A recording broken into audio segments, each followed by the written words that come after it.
nice, isn't it? The next body. But the mind doesn't cease to exist. The mind continually... It cannot be destroyed because it's not matter. It goes into very, very subtle states. But you don't see anything coming out of the body. Okay? That's what is happening at the time of death. Now imagine a situation when somebody would come and ask you, would you like to have a better body? Would you take it, yes or no? Yes. Most of the people, sometimes people say no. But then, if I hear you complain about your body. Yeah? Yeah, somebody comes says, I know it's not possible, it's just an example. You can have a body, no pain, no need to care for it, no need to feed it. It's just, healthy all the time. Would you take it? I would. Yeah. If somebody comes and says, hey, I can exchange your mind for a better mind, like no anger, no fears, no depression, no self-concern, happy all the time, like free all the time, yeah, like really being free, being able what it wants to do. Our mind is not free. Our mind is directed to these emotions and this and that. I can't tell my mind, stop to be angry. I mean, I can tell it, but it's not going to do it. Yeah. Would you take it, yes or no? Yes. Yes. Okay. For those who would take it, for the others, it's okay. I don't mind. Now, imagine, okay, so what happens when you change? So we think, okay, we give the old body away, and then the new body comes. And then we give the mind away, the old one, and then the new one comes. But we're convinced there's still an I here who gets a new body and a new mind. And that's the illusion. How can that I, where does it wait,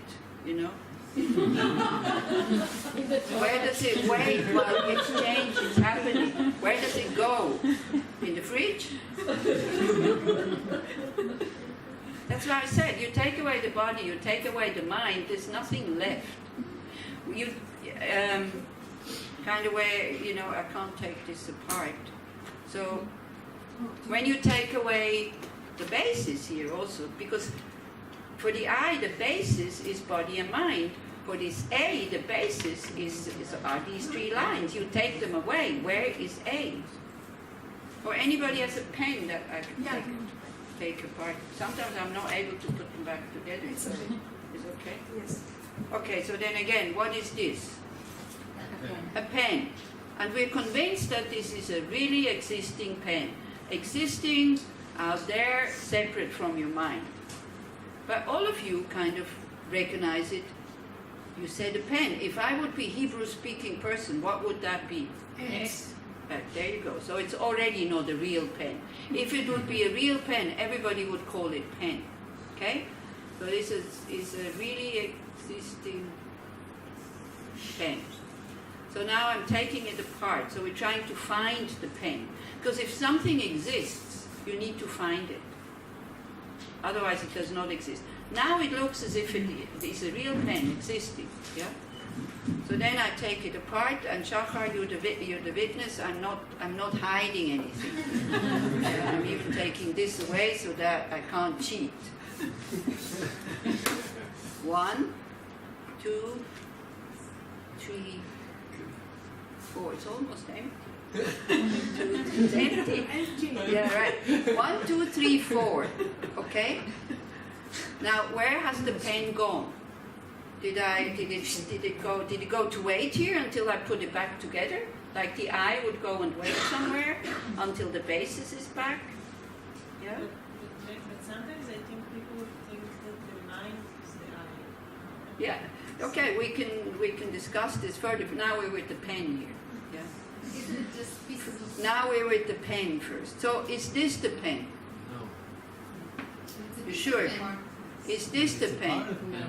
Huh? It's a part of the pen. It's a part of the pen. But where is the pen? If it is a part of the pen, you need to have a pen that this is part of. Where did the pen go to possess this? It is an idea right now. Like everyone here knows. Can an idea possess a part? Well, this is the parts of the idea that is called pen. But you wouldn't talk like this. You would say this is, very kind of self-assured. This is part of a pen. But where is the pen? Is this the pen? Yes or no? No. Okay. Sometimes people say yes, you know. If you would go in India into a shop and you say, I want to buy a pen, and they're quite capable to bring you just that, you would be outraged and say, this is not a pen, this is not a pen, and this is not the pen. So where did it go? Or what is the pen? Because when you say the pen is just the idea, you can also not have the idea without the parts. So it's actually the other way around. It looks as if the body and mind are possessed by the I. It's totally the other way around. Without body and mind, there is no I. And then when you break the body apart, what is the body? What is the body? Is it my nose? Is it my ears? Is it my hair? Is it my fingers? Is it what? Now, I can't take my body apart, unfortunately. Otherwise, I would do the same thing as with the pen. And you would have all the parts here, and I would go, so which of those is the body? And you say, none of those. There's not one atom of real pen here. The pen exists on a nominal or labeled level, as Maya says, for convention's sake. And it's the same for the eye, but unfortunately we don't feel like this. We get hurt, you know. So if you get, now It's I okay, just leave it like this. if you get hurt, yeah, this is the problem, then I can. No, I'll do it later. If you get hurt, you know, you go and say, I give up. If you get hurt, it's okay. If you get hurt, you go and say, you say, oh, my nominal eye got hurt, my conventional eye got hurt. It would be zero problem. Everybody would start laughing. We wouldn't have any problems. Yeah. Do you see what I'm trying to get at? Yeah. And this is what you do in emptiness. You take everything apart. So for the mind, when you said the mind is the I, can we agree that the I is not the body? Yes. Okay. Sorry to say, it is either not the body, but it's also not the body. Otherwise, we couldn't say, I am hungry, or I am thirsty, or I am tired.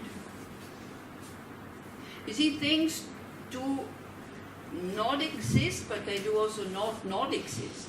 They exist on a nominal level. This is what one is trying to explain. You see, if we have one eye, and we know that body and mind are different.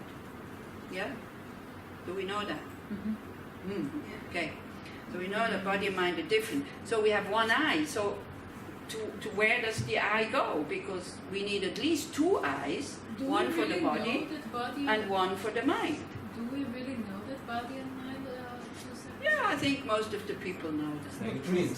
Huh? It's not proven scientifically, but it's an Yeah. assumption. Okay, we assume that body and mind are different, that one is like mental, psychological, all this, the other one is material, that you can find it. That's one assumes, okay, if you prefer that it's different. Because we do make a difference between saying I am sad and I am hungry, don't we? Even if the scientists can't prove it. We know that this is different. There's a different sensation when I say I'm hungry or I am sad. Okay, so when we just go to the mind and we say, you know, we don't say, oh, my body is so sad. Oh, my mind is so hungry. We don't.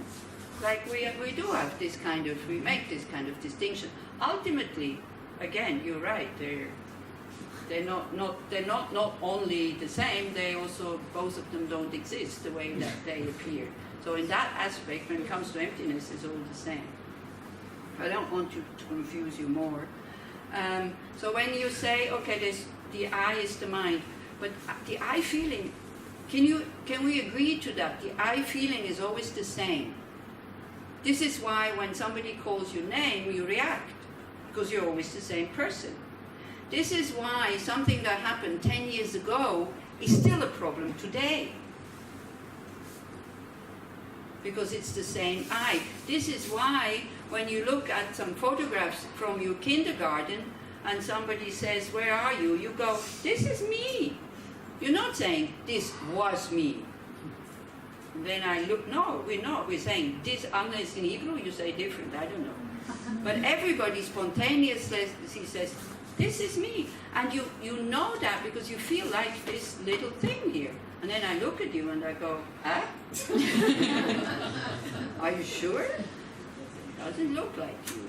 Then you start to laugh and you say, yeah, it's true. That's not me anymore. Yeah. Do you see what I'm trying to get at? The feeling of I is permanent and unitary, one. We think that we have one eye. Now instinct, not intellect, okay? Instinct. In the morning you're not waking up, because sometimes people are very smart and say, no, I have many eyes. But in the morning you're not waking up and going, oh, which eye is here right now? Or if somebody calls you and you say, oh, whom are you calling? The happy one or the sad one? The intelligent one or the stupid one? Yeah? So the mind has many, many different aspects. Sometimes sad, sometimes happy, sometimes really very kind of bright, sometimes very dull. So which of it is this I? Which one? Which aspect? Huh? Okay, this is like saying all these parts, I'm glad I couldn't put it together yet. This is like saying all these parts are a pen. Are all these parts a pen? No. They're parts of pen. So, or sometimes also maybe that will make it a bit easier. When I point my finger here, for me this is here, this place. For you it is there. So what is it? Huh? Neither. Yeah. You would instinctively you would say both. It cannot be both. It cannot be here and there together at the same time. But it can be neither and still exist, really. It doesn't exist really. It exists labeled or relatively. For if you're there, it is there. Yes, you see, that's really funny. If you're there, it is there. No, but it is here, because I look from here. There's this nice drawing of two sheep. There's a river, and one sheep is asking the other sheep, how do I get to the other side? And then this sheep says, but you are on the other side. Things exist relatively, it depends from which angle you look, and there is no essence nowhere. Now, I translated from German something about this, which, because I'm not clever enough to kind of really explain that properly, so I'll read it to you, maybe it will make more sense. I, or me, is a useful concept in order to be able to communicate, as Maya says. I and other are neither one nor separate. We're not one, but we're also not totally separate because we communicate with each other. Without you, there is no me. It looks like without others I can be I. Cannot. Without non-existence, you cannot have existence. You need these two things. And so they can't be ultimately true. Because if this ultimately true is only one thing, it cannot be two things. Okay, so I and other are neither one nor separate. They are a dynamic experience. In this experience, you cannot find a permanent substance that we could define as a separate, constant individuum and would serve as a real identification or clear split to the world out there. A vital, not graspable flow of experiences without somebody. There's nobody there. There's no real somebody there. Where we suspect an individual essence, all we find is open awareness, which is not different from anybody else's. We do not have to defend this stream of awareness because it is not vulnerable, it is simply open space. The territory of this seemingly existing I is in reality a karmic energy field without an owner. To identify with it is lacking awareness. To understand that there's nothing to defend is wisdom. So it goes on and on and on. But yeah, I can continue. My body, my family, my friends, my country. The clinging of this I has no limits. It grasps everything that it wants to identify with and pushes everything away that seems threatening or unpleasant. In order to get free, we have to give up all identifications. The whole emotional play becomes apparent with our identifications, the clinging to the pleasant and the avoidance of the unpleasant. The question is always, what do I want? What do I not? What do I want to get rid of? This is the double movement of the I grasping to draw in and push away, based on the assumption that I really exist. So we do exist, but not the way we think we exist. We're just a dynamic field of constant change. Yes? So, according to Buddhism, Yeah? what is being reborn? Yeah, the subtle mind together with the karmic imprints that enters a combination of body, of sperm and egg and gives it life. Say it again. Okay, the subtle mind who can function without organs, that subtle mind. The same way as your dream mind can function without organs. Remember when I talked about the 3 levels of mind? The gross mind that needs senses in order to be able to perceive. The more subtle mind, which is the dreaming mind, which is only mind. Well, it has a dream body, but that is a subtle body, it's not a material body. You don't need father and mother for that dream body. That one does not need senses in order to experience in the dream. Then you have the very subtle mind, which is the clear light, and that leaves the body at the time of death together with the karmic imprints and enters sperm and egg.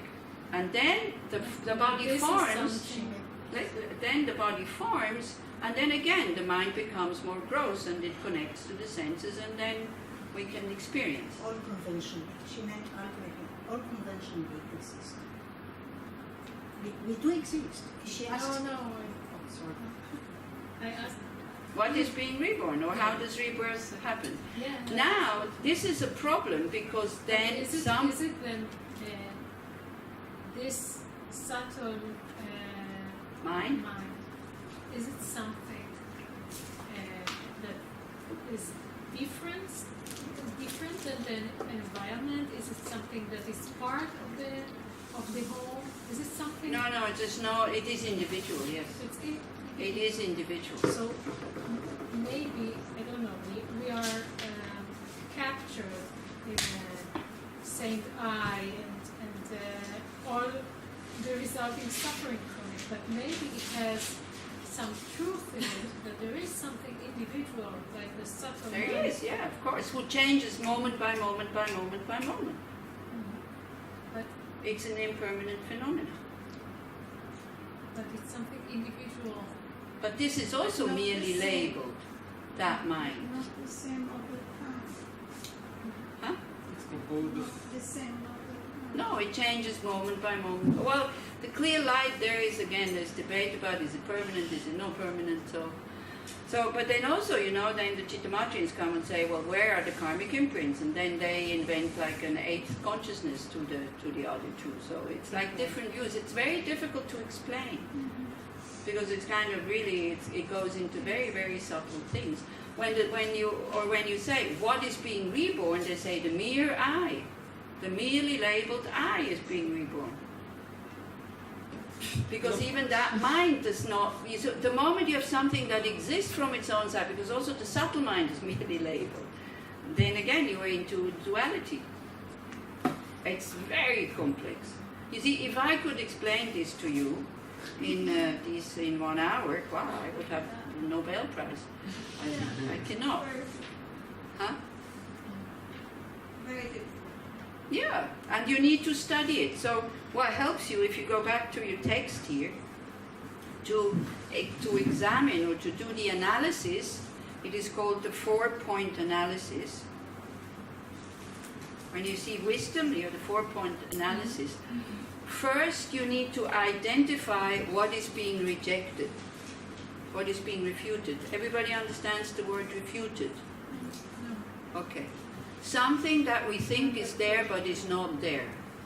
And also Venerable Rene, some of you have heard, who have been to the previous courses, you have heard the example. When we talk about emptiness, so he used that example. If you drive and you go to a parking lot, there's an empty park spot there. That's not emptiness. That one is just empty. That's not what it means. Okay? So you put your car there and you go shopping. You come out and your car is gone. So that parking lot where you thought your car is, now is there is absence of car. Where you thought there is a car. So what is lacking is something that we think is there is lacking. And just remember, when you were sure that you put your keys in a bag or your telephone, how many of you have had telephones stolen or lost? Okay.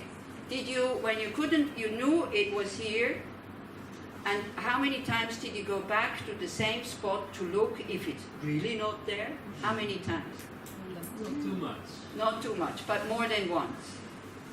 Perhaps. You know, like when it's in the bag and there's other things in the bag. I mean, we refuse to believe that there is absence of telephone now because I put it here. So this is why it's so difficult to understand, because the feeling of I is so strong. We are so sure that it exists that we don't really hear what it says. So that's what it means. What we're trying to find is not non-existence. What we're trying to find is absence or lack of real, inherent, independent, autonomous, what else words? Separate. Huh? Separate. Separate from the body and mind existence, because that is how it feels. That does not exist. Okay? That's very profound. So that is what is being looked for. So when you look for the existence of pen, then you look for a real pen. You're not looking for a nominally existing pen, as Shaka said. Then the pen, when it's apart, the pen is just an idea. But you can't write with an idea pen, can you? Impossible. So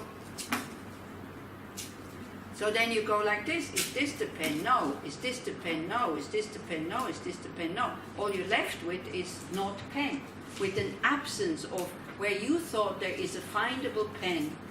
You find no, there is no pen. So that's what is being refuted. Not a me or I, but a really separate, independent, permanent, autonomous, existing from its own side, I or me. That's what we're searching, not the I. And when you don't find it, you're not replacing it with anything. You see, that's where the questions come from. Okay, so if there's no I, so what is there then? It's like asking, okay, if there's no pen here in these parts, so what is there then? With the pen we understand, well, nothing. There's only absence. But when it comes to the I, there must be something. Yeah? So here I'm talking more kind of about instincts that we have. So when you know that you're looking for a really existing I, it can exist in two ways. Either oneness with the parts or separate from the parts. That's the only way that something can exist. If there's a real pen here, it is either one with its parts or separate from the parts. Yeah? Yeah? What does it mean separate from the part? I come to that. Separate from the parts means I have the parts here and the pen is findable here. That is separate from the parts. The idea of pen or a real different pen? A pen, a really existing pen. Okay? Oneness with its parts would mean what? That it Each exists part independently. is- There is a pen here, there is a pen here, there is a pen here, there is a pen here. It's totally ridiculous. But this is what we say. We say there's a bit of I in the mind and there's a bit of I in the body. Does it make sense? So this is why we take material objects, because it's easier to understand, because there's no feelings there. So you look, is the pen oneness with the parts? Very quickly you come to the conclusion, well, no. Yeah? You can't say there's a little bit of pen here and a little bit of pen here and a little bit of pen here, and when it comes together, it makes pen. Or you could ask the question, when is a forest a forest? One tree? Yes or no? No. Two trees? Three trees? Four? He says yes. You say no. So when? When you label it a forest. Okay.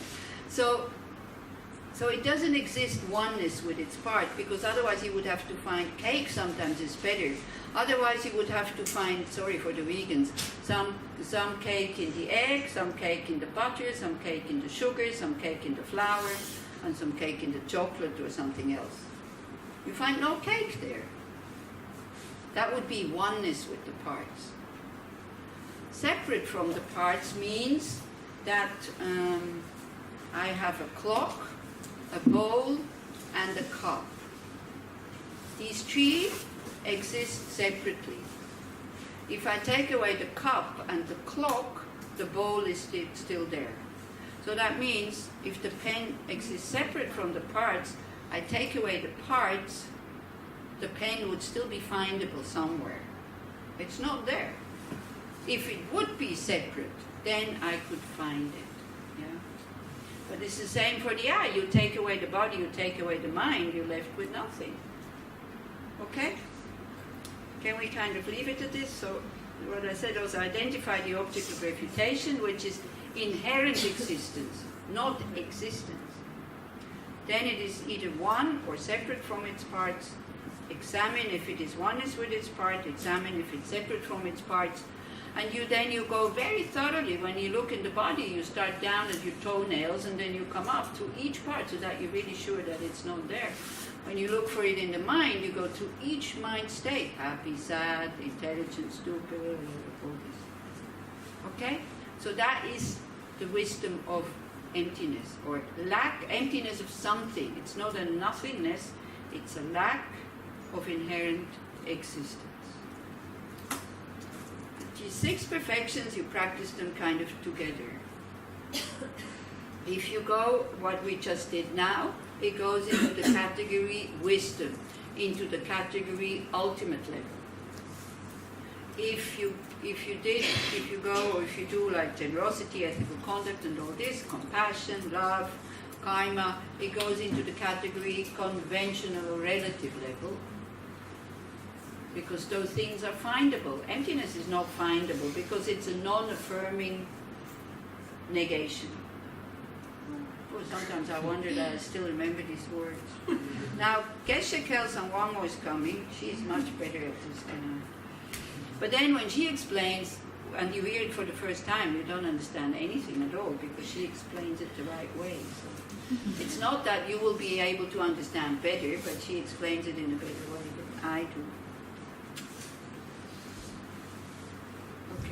Okay, so there's a few questions here that I answer, and then we do final meditation. What are the 4 sessions? Well, 4 sessions. 1, 2, 3, 4 of a sadhana practice. So every day you practice. Huh?